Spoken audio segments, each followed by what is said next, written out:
જય જવાહર જય આદિવાસી દોસ્તો, હું બોલું હિન્દુ માવી. તો દોસ્તો આપણે જો આજે હોળી છે દોસ્તો, તો આજે હોળીનો કંઈક અલગ વિચાર કરીએ છીએ આપણે દોસ્તો. તો તમે બને રહેજો આપણા બ્લોકમાં.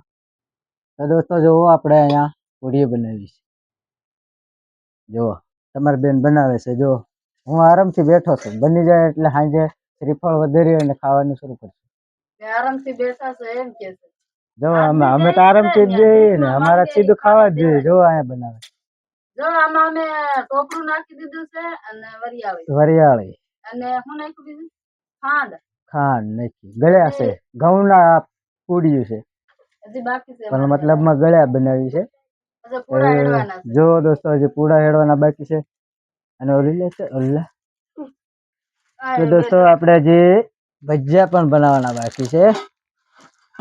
જો બધું લઈ આવ્યા. ભૂંગળા છે, પાપડ બાકી છે, બધું બનાવવાનું છે. એક કઈ વસ્તુ બાકી નથી. જો અહીંયા ધાણા છે, મરચા છે, મેથી, કોથમરી,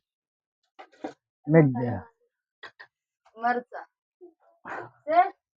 ઓકે, બધું રાખવાનું. તો દોસ્તો કાલ સવારે 7 વાગ્યે પણ આપણો બલક પણ આવશે. તો દોસ્તો જોવાનું ભૂલતા નહીં. આવું બધું આવશે તો ખાસ કરીને આપણા બ્લોગ જોતા રહેજો. સૌને બધાને જય માતા.